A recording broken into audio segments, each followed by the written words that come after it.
Assalamualaikum warahmatullahi wabarakatuh. Perkenalkan, nama saya Ridho Wahyu Ramadan dari kelas 10 MIPA 1. Di sini saya akan membacakan cerita tentang legenda Situ Bagendit.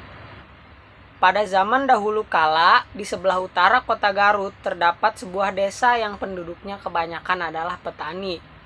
Karena tanah di desa itu sangat subur dan tidak pernah kekurangan air, maka sawah-sawah mereka selalu menghasilkan padi yang berlimpah ruah. Namun meski begitu, para penduduk di desa itu tetap miskin kekurangan. Hal tersebut disebabkan oleh ulah seorang tengkulak bernama Nyai Bagendit. Hari masih sedikit gelap dan embun masih bergayut di dedaunan. Namun para penduduk sudah bergegas menuju sawah mereka. Hari ini adalah hari panen. Mereka akan menuai padi yang sudah menguning dan menjualnya kepada Nyai Bagendit. Nyai Bagendit adalah orang terkaya di desa itu. Rumahnya mewah, lumbung padinya sangat luas karena harus cukup menampung padi yang dibelinya dari seluruh petani di desa itu. Ya, seluruh petani. Dan bukan dengan sukarela para petani itu menjual hasil panennya kepada Nyai Bagendit. Mereka terpaksa menjual semua hasil panennya dengan harga murah, kalau tidak ingin cari perkara dengan centeng-centeng suruhan wanita itu. Lalu, jika pasokan padi mereka habis, mereka harus membeli dari Nyai Bagendit dengan harga yang melambung tinggi. Wah, kapan ya nasib kita berubah? Tidak tahan saya hidup seperti ini. Kenapa ya? Aku tidak mengikuti cerita ada itu. Jangan keras-keras, nanti ada yang dengar. Kita mah harus sabar, nanti juga akan datang pembalasan yang setimpal bagi orang yang suka berbuat aniaya pada orang lain. Tuhan tidak pernah tidur. Sementara itu, Nyai Bagendit sedang memeriksa lumbung padinya. Barja, bagaimana? Apakah semua padi sudah dibeli? Beres nih, lumbung sudah berisi padi. Bahkan beberapa masih kita simpan di luar karena sudah tabungan. Hahaha, sebentar lagi mereka akan kehabisan beras dan akan membeli padiku. Aku akan semakin kaya. Awasi terus para petani itu, jangan sampai mereka menjual hasil padinya ke tempat lain. Beri pelajaran bagi siapa saja yang membangkang. Benar saja, beberapa minggu kemudian para penduduk desa mulai kehabisan bahan makanan. Bahkan banyak yang sudah mulai menderita kelaparan. Sementara Nyai Bagendit selalu berpesta pora dengan makanan-makanan mewah di rumahnya. Aduh Pak, persediaan beras kita sudah menipis. Sebentar lagi kita terpaksa harus membeli beras ke Nyai Bagendit. Kata tetangga, harga itu sekarang 5 kali lipat dengan saat kita jual dulu. Bagaimana ini Pak? Pada suatu siang yang panas, dari ujung desa nampak seorang nenek yang berjalan terbungkuk-bungkuk. Dia melewati pemukiman penduduk dengan tatapan penuh iba. Kasihan para penduduk ini. Mereka menderita hanya karena kelakuan seorang saja. Sepertinya ini harus segera diakhiri.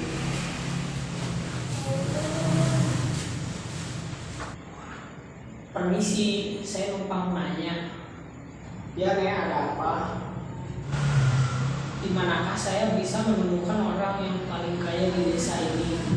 Oh, maksudnya rumah Nyai Bagendit. Sudah dekat Nek, Nenek tinggal lurus saja sampai ke pertigaan lalu belok kiri. Nanti akan terlihat rumah yang sangat besar. Itulah rumahnya, rumahnya Bapak dan Nyai Bagendit. Saya mau minta sedekah. Percuma saja Nek minta sama dia.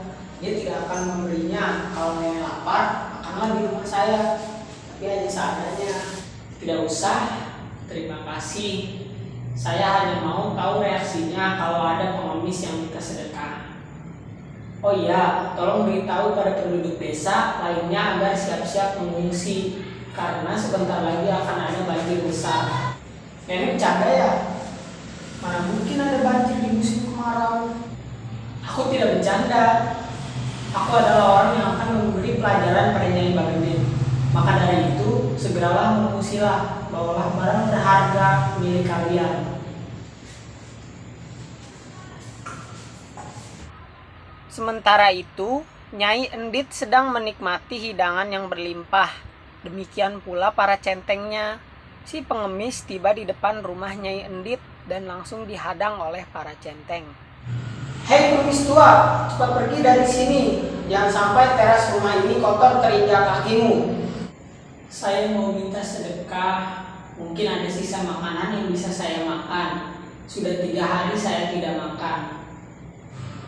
Apa peduliku? Kalau mau makan ya beli sana. Jangan minta. Sana cepat pergi sebelum saya seret. Nyai Endit, keluarlah. Aku mau minta sedekah. Nyai Endit. Centeng-centeng itu berusaha menyeret si nenek yang terus berteriak-teriak, tapi tidak berhasil. Siapa sih yang berteriak-teriak di luar? Mengganggu orang makan saja. Hei, siapa kamu nenek tua? Kenapa berteriak-teriak di depan rumah orang? Saya mau minta sedekah. Sudah 3 hari saya tidak makan. Tidak ada makanan di sini. Cepat pergi, nanti rumahku kotor. Namun, sang nenek bukannya pergi, tapi justru menancapkan tongkatnya ke tanah, lalu memandang Nyai Endit dengan penuh kemarahan. Bagendit, selama ini Tuhan memberimu rezeki berlimpah, tapi kau tidak bersyukur. Kau kikir, sementara penduduk desa kelaparan, kau malah menghambur-hamburkan makanan. Aku datang ke sini sebagai jawaban atas doa para penduduk yang sengsara karena ulahmu. Kini bersiaplah menerima hukumanmu. Hahaha, kamu mau menghukumku? Tidak salah nih. Kamu tidak lihat centeng-centengku banyak. Sekali pukul saja kamu pasti mati. Tidak perlu repot-repot mengusirku. Aku akan pergi dari sini jika kau bisa mencabut tongkatku dari tanah. Dasar nenek gila. Apa susahnya mencabut tongkat? Tanpa tenaga pun aku bisa.